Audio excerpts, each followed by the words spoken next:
Hey there, welcome back for another edition of Three Ball Walk. As we have for the past few weeks, I am Julio. I'm Bob. And I'm Eddie. Hey Bob, you got something coming up this weekend, right? In Jacksonville at the Quality Inn this Saturday, there's going to be a baseball card show and sports memorabilia show. It's the Quality Inn on Commonwealth Avenue, I think it's Avenue, hopefully, in Jacksonville, right off 295 if you come off I-10. And from 9 o'clock till 3 o'clock, and it's a great chance. If you collect baseball cards or sports memorabilia, come on out and have a good time. It's really fun. Anything good, and it's something I know, something you came up with that you were showing me the other day, Roberto Clemente, actually, some Roberto Clemente memorabilia. And what would you have that a baseball fan will sit there and say, wow? Well, at that show, it's a pretty broad range of things that people bring. Or from you? For me, I bring autographs, I bring cards, I bring a lot of vintage, stuff from the 50s, the 60s, early 70s, cards maybe. What's something you have that you sat there and you go, you know, I had that at the last show and I am surprised that did not sell? I had a Bart Starr autograph at the last show that I was surprised didn't sell. On a football? On a picture. And I had a Bart Starr autograph, and I had a, gosh, I just blanked on it. Frank Robinson is another guy that you think, oh man, you know, he's a Hall of Famer. Henry Aaron, and Henry Aaron doesn't sell that well. It's amazing, and that's a whole other show. We can get into autographs and memorabilia. We will too. Yeah. Coming up. Hey, listen, we're talking about rules today. Today's the rules of baseball. The first half we're going to do the actual rules of baseball, and the second half we're going to do the unwritten rules of baseball and the unwritten rule book. So I have a quiz for you. We'll take a few of these quiz questions. All right. So this is true or false. True or false questions. Okay. All right. You ready? Yep. Here's the first one. The hands are part of the bat. True or false? The hands, the hands are part of the bat on a swing.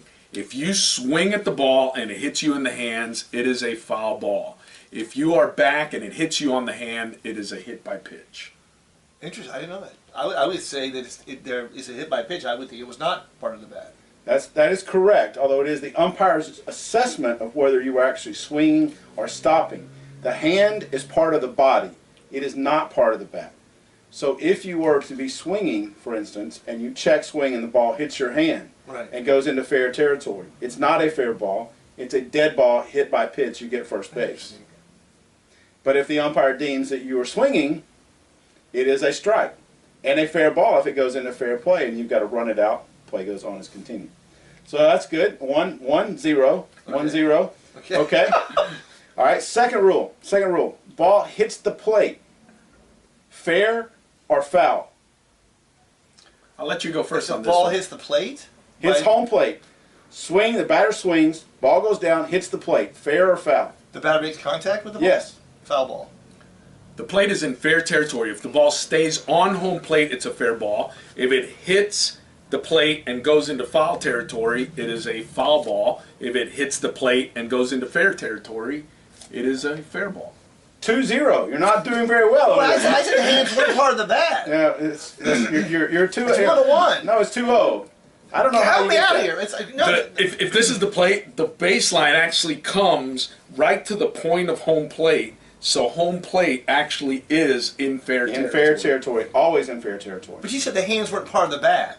You're on question 1. We're on question 3. I'm We're only on down question 2-0. number I'm 3. trying to make a comeback. Go ahead. We're on Question 3. Go ahead. Question 3. Okay. Outfielder is running to catch the ball. All right. He catches the ball and goes over the fence. Is it an out or is it a home run? He goes over the outfield. The Over back. the outfield fence. He catches the ball. Jumps, goes over the fence. It's a home run. Home run. He's out. It depends. He's got to bring the ball back into play and show the ball to the umpire. Not true. Not true. You missed that one.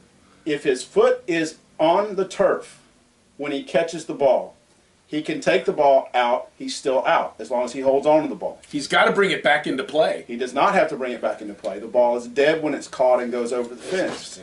He does not have to bring the ball back in. If, however, the umpire deems he was jumping, leaping, which now most walls are high enough that you got to leap You over. can't. You There's can't no run wall over. you can have a foot on. And Right. You can't very They well don't do have that. chain link fences anymore. But legally, according to the rule, if his foot is on the ground when he catches the ball, the umpire can deem that he was out, and you can carry the ball out, and it's out of play.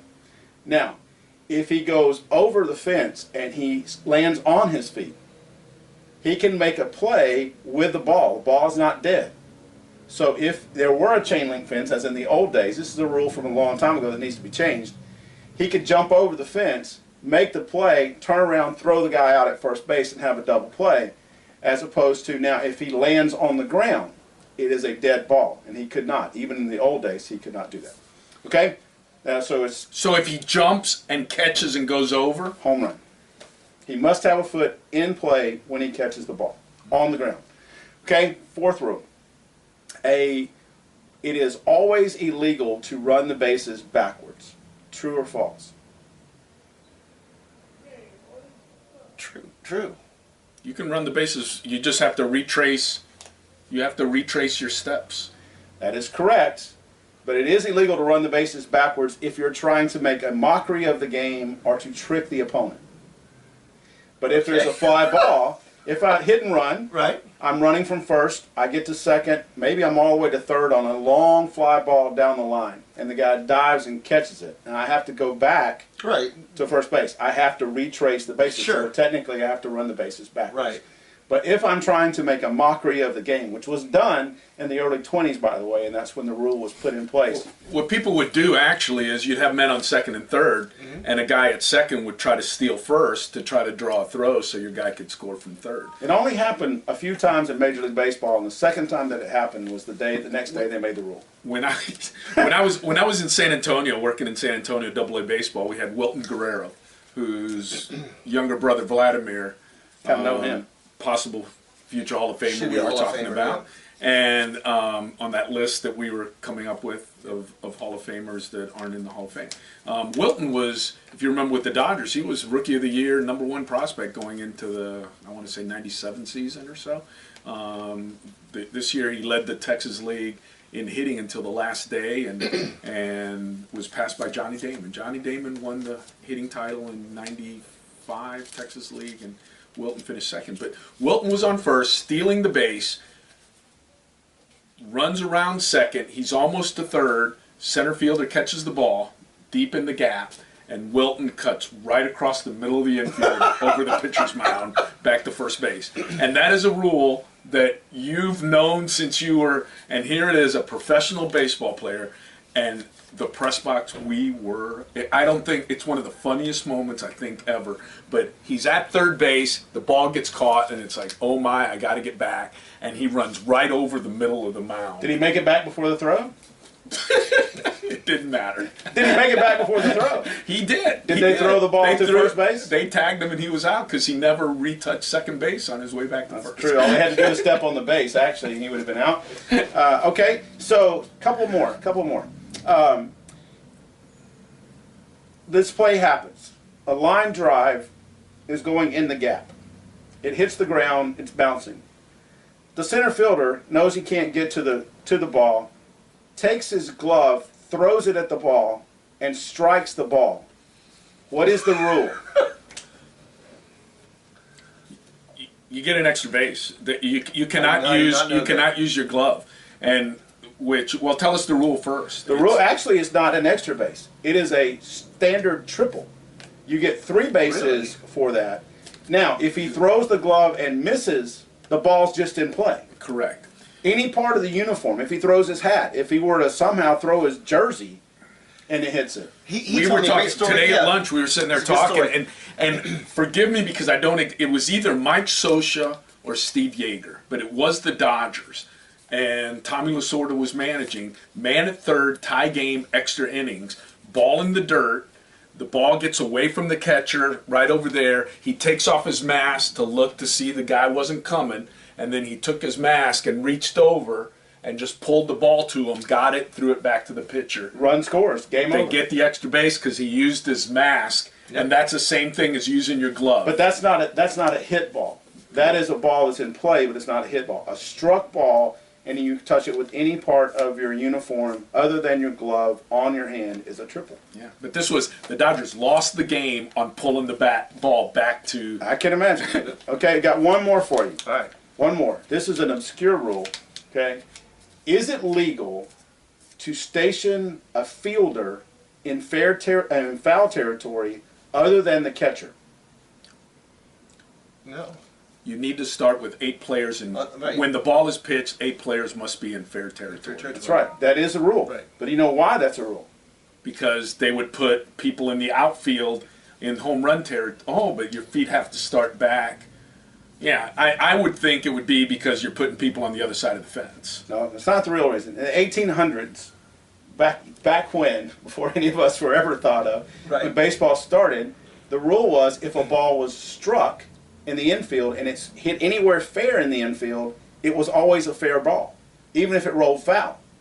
So teams would place players toward the edge of the field because you had hitters that would deliberately either try to pull one or punch one and make it hit in fair territory and then jump out when there are no fences for 2 or 3 The bases. catcher is the only guy allowed to start in foul He territory. is the only guy allowed to start in foul territory. Those are kind of weird, crazy rules that you look up that are actual rules of baseball and still in the rule book. So what do you guys think about How the about rules that change? We only got like 3 minutes. We went through 10 minutes. How about the rule of to get a force out at second base, the second baseman or shortstop actually has to step on the bag? Yeah, that's the new rule that's come out, right? It's always been in the rule book. However, umpires have always allowed the neighborhood call. And now this year, they are not going to allow the neighborhood call. And so how many infielders are going to have careers ruined because they're going to have to be on the base?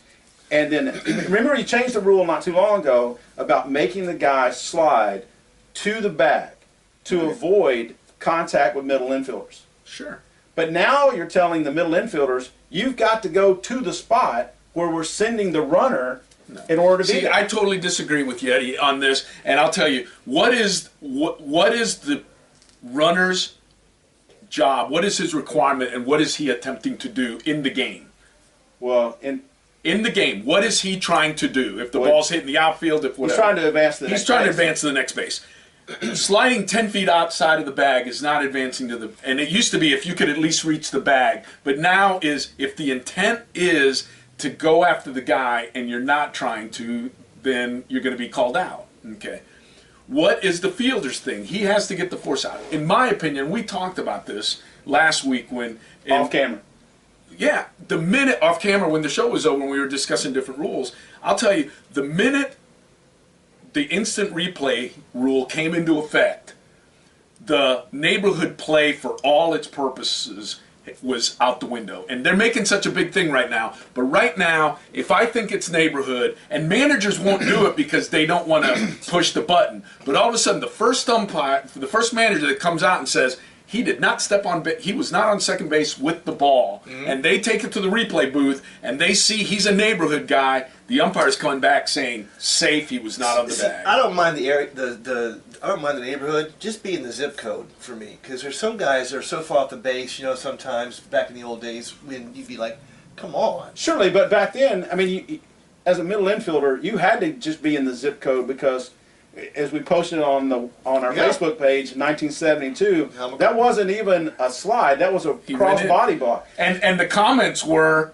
That's the World Series for you, ladies and gentlemen. That's the way it was played. So the neighborhood was to protect the middle infielders. Sure. That's my point. Is the neighborhood was to protect the middle infielders. Now what you're saying is there is no protection for a middle infielder. No. So please don't tell me that Chase Utley needs to have a 3-game suspension for sliding past the bag, right toward the bag, and the second baseman didn't I get was out a of the way. shortstop. My job was to get off the bag. Absolutely. Well, we're almost out of time for this segment, so we took way too much time at the beginning today. So we'll talk about some other rules that we get to in a few minutes, and then we'll talk about the unwritten rules. So when we come back, we'll have the famous rule. We'll see where we go from that. Don't forget, check us out on our Facebook page. You'll see the information below. Send us a question, an email below, and come see Bob this Saturday over in Jacksonville. Yep. Buy your stuff there. That's Jacksonville, Florida, by the way, in case you're not in Florida. Florida. And if you do get a chance to go visit the Facebook page, 3-Ball Walk, take a look at Hal McRae taking out Dick Green in the 1972 World Series. The video is on there, and you'll sit there and you'll say, wow. And that's why they changed the rules. Remember, play ball.